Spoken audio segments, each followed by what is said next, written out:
Aei, Públio Cornélio Escipiu, agora apelidado de Africano, vou contar-lhe como a Batalha de Zama prosseguiu, a batalha final de uma guerra sem quartel, que confrontou as duas potências do Mediterrâneo até as últimas consequências.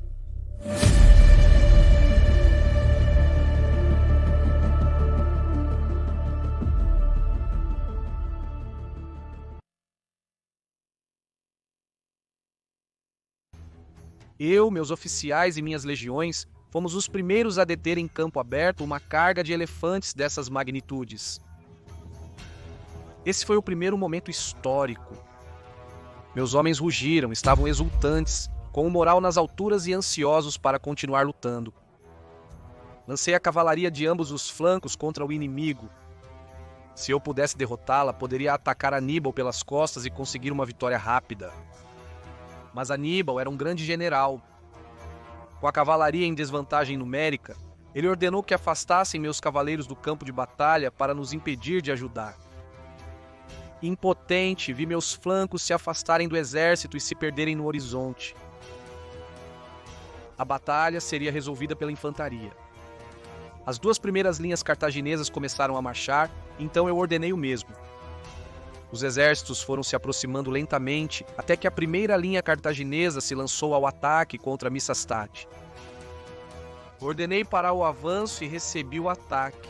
Misastati lançou uma chuva de pilas sobre os mercenários que se aproximavam, acabando com a vida de muitos deles instantaneamente. Desembainharam as gládios, flexionaram levemente os joelhos com o olhar para a frente e receberam o ataque. Vi os mercenários se lançarem contra os escudos de Misastate como bestas do submundo sedentas por sangue. A vantagem que tínhamos é que os mercenários vinham de diferentes lugares, cada um com seu próprio estilo de lutar. Os Misastates recuaram ligeiramente, absorvendo a energia da carga, diluindo-a, cansando os mercenários e deixando que eles se enfurecessem com seus escudos. Quando a vantagem da carga havia desaparecido, meus astates pararam o recuo e começaram a espetar com seus gládios tudo o que se movia. Os mercenários cartagineses começaram a perder terreno, sem estarem coesos e sem combaterem como um só. Não podiam enfrentar meus legionários. Começavam a perder homens cada vez mais rápido e seu moral diminuía a cada momento. Esses homens deviam estar se questionando o que estavam fazendo e por que ou por quem estavam lutando tão longe de suas casas, lutando por um povo e um general a quem nada deviam, lutando por apenas algumas moedas. Os primeiros mercenários recuaram. Logo, a primeira linha cartaginesa se rompeu. Os Astati agora carregaram contra os poucos mercenários que resistiam na frente e os varreram. Os Astati agora buscavam se vingar por seus aliados mortos. Buscavam descarregar a ira e toda a tensão por ter resistido à carga de elefantes. Os mercenários foram impiedosamente espetados pelas costas enquanto buscavam refúgio atrás de sua segunda linha. Mas esta era uma batalha que não aceitava covardes. Aníbal ordenou que a segunda linha impedisse a passagem dos mercenários e matasse quem tentasse atravessar. Os restos da primeira linha, percebendo o que ocorria, correram para as pontas da segunda linha para escapar da luta. Mas muitos não conseguiram. A segunda linha cartaginesa atacou os Astati, que foram forçados a retornar ao combate. Os Astati, que haviam desfeito a formação perseguindo os mercenários, receberam a carga e sofreram as consequências. Dezenas de Astati foram empalados. Dezenas de legionários morreram nessa carga, antes que pudessem se reorganizar em uma linha sólida para enfrentar a nova ameaça. De qualquer modo, esses homens estavam exaustos. Eles enfrentaram os elefantes e lutaram muito contra os mercenários. Precisávamos de forças renovadas. Levantei meu braço esquerdo e o acendi de novo. Era o sinal. Por um instante, procurei sinais da minha cavalaria pelos flancos. Nada. Continuávamos sozinhos. Os príncipes substituíram Sastari. Frescos e experientes, eles acabariam com a segunda linha cartaginesa. O ímpeto cartaginês parou abruptamente. A muralha de escudos escarlate dos meus príncipes era sólida demais para os cartagineses. A luta agora era mais homogênea. pois a segunda linha cartaginesa havia sido treinada da mesma maneira, diferente dos mercenários que lutavam cada um de uma forma. Mas o que faltava aos cidadãos armados era experiência, e experiência é o que meus homens tinham. As legiões Quinta e Sexta, sobreviventes de Canas, exiladas na Sicília por seu fracasso e conhecidas como as Legiões Malditas, estavam endurecidas em combate. Eram as minhas legiões, eu lhes tinha dado a oportunidade de se redimir do seu fracasso e estavam provando que estavam à altura da República, que limpariam o seu nome nesta batalha. Durante uma hora, a frente se manteve estável, mas as estocadas que meus príncipes desferiam se faziam sentir entre as fileiras cartaginesas. Sua retaguarda já não empurrava e sua vanguarda tentava se afastar dos meus homens. Procurei minha cavalaria com o olhar, mas ainda não via nada, nem cavaleiros, nem poeira. Continuávamos sozinhos. Olhei novamente para minha infantaria pesada. Estávamos avançando. O inimigo recuava lentamente.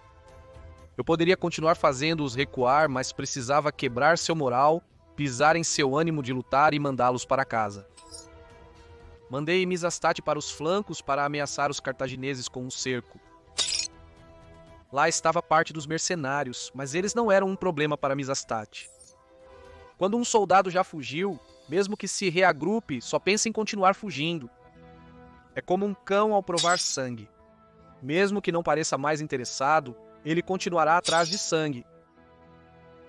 Quando meus astates chegaram aos flancos, lançaram uma saraivada de pilum, desembainharam as gládios e carregaram contra os mercenários. Estes, após receberem o ataque de pilum e verem como os astati avançavam, começaram a recuar. Meus legionários colidiram contra suas fileiras, abalando finalmente seu ânimo de luta. Os mercenários deram meia volta e fugiram sem olhar para trás. Os cidadãos cartagineses, vendo-se superados pelos flancos e temendo serem cercados, quebraram as fileiras e se juntaram à fuga. Não há nada mais triste que um exército em retirada. Esses gritos de angústia e horror, esses homens empurrando seus companheiros para poder escapar do massacre, escorregando em poças de sangue, tropeçando em cadáveres, chorando, gritando, implorando aos deuses para sair de lá. Mercenários lígures, gauleses, ibéricos e baleares, e cidadãos cartaginenses armados corriam em direção à proteção dos veteranos de Aníbal. Mas meus homens não tinham piedade. Eles perseguiram o inimigo em retirada, espetando suas costas e esvaziando seus pulmões, impulsionados pela adrenalina. Aqueles que estavam em retirada estavam prestes a alcançar a terceira linha cartaginesa, os veteranos da África, os seguidores mais fiéis de Aníbal, quando eles baixaram suas lanças e formaram um muro de Euclidas. Os primeiros soldados não conseguiram parar a tempo e acabaram espetados nas lanças de seus companheiros da reserva do exército pelo qual lutavam, sob as ordens do general que os liderava. Aqueles que vinham atrás correram para os flancos da formação, ameaçados por duas frentes. Ordenei que meus homens parassem e se reorganizassem para o ataque. Contra os veteranos de Aníbal, precisaríamos lutar ainda mais disciplinadamente. A frente cartaginesa era muito ampla, seus veteranos africanos no centro, com os cidadãos e mercenários nas alas. Devo estender minha frente ou poderão nos sobrecarregar pelas laterais. Era tudo ou nada. Eu precisava de todos os efetivos possíveis para lutar. Era uma decisão arriscada, mas eu não tinha alternativa. Aníbal formou uma única linha. Se eu não fizesse igual, eles nos sobrecarregariam. Enviei os triários para a batalha, mantendo os bélites na reserva. Meus astates se posicionaram no centro, com príncipes e triários nos flancos. Mas eu não ordenei a carga. Deixei meus homens descansarem. Distribuí água entre as fileiras e, após meia hora de descanso, quase ao meio-dia, ordenei o avanço. Naquele momento, não se via quantos dos meus homens haviam morrido. Tudo, as armas dos meus homens, suas roupas, suas proteções, seus estandartes, o chão, tudo estava manchado de vermelho. O chão, que no início estava seco e levantava poeira, estava agora enlameado, não por água, mas por sangue. Milhares de cadáveres se acumulavam no campo de batalha. Romanos, gauleses, lígures, baleares, africanos, Cadáveres de várias culturas e origens se espalhavam-se pelo terreno onde meus homens continuariam a lutar. Eu ainda não tinha notícias da minha cavalaria. Aníbal decidiu lutar na defensiva com sua terceira linha. Com 20.000 efetivos, todos veteranos e em formação de falange, essa última linha era uma visão aterradora. Além disso, meus astatis e príncipes estavam exaustos, enquanto esses veteranos estavam frescos. Meus homens, sem projéteis, cansados e suando muito, avançaram contra as apertadas linhas cartaginesas. O som da batalha aumentava. Choques metálicos, gritos de dor e angústia, lamentos e orações, tudo misturado, era aterrorizante. O ímpeto dos meus legionários cessou de repente. Os africanos eram muito fortes e habilidosos para os meus astati, e começaram a avançar sobre eles sem problemas. Os meus flancos de príncipes e triários resistiam aos mercenários e aos cidadãos cartagineses. Visto de fora, pareceria que repetíamos a manobra cartaginesa de Carnas, mas isso não era verdade. Meus astates corriam alto risco de derrota e fuga desordenada. A linha de frente estava se deformando excessivamente. Poderia se romper ao meio, resultando no seu fim. Por sorte, meus príncipes e triários começaram a avançar e Aníbal, temendo ser cercado, ordenou a sua falange recuar em formação para recompor a frente. Ordenei o mesmo e meus astati, príncipes e triários voltaram a se posicionar na mesma altura, prontos para lutar novamente.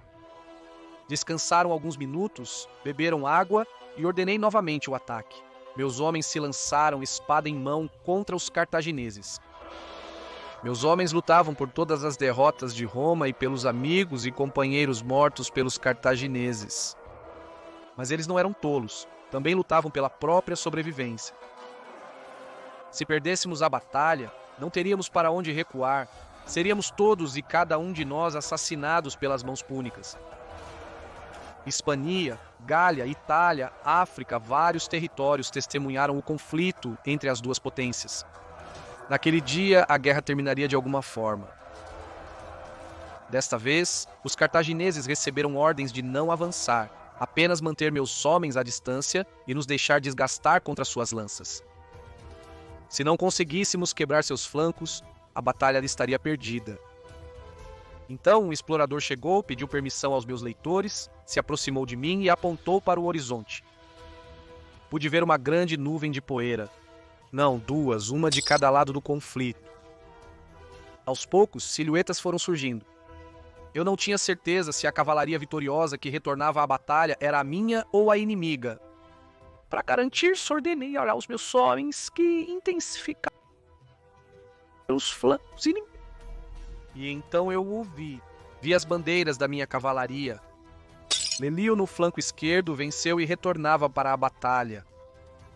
Imediatamente apreciei as cores das roupas dos homens de Masinissa no flanco direito. Por Castor e Pollux, os flancos serão meus. Meus homens continuaram lutando como leões, sem perguntas, seguindo minhas ordens até o inferno se fosse necessário. A cavalaria chegou ao campo de batalha e atacou a retaguarda cartaginesa. Não foi necessário mais. O exército púnico se desfez.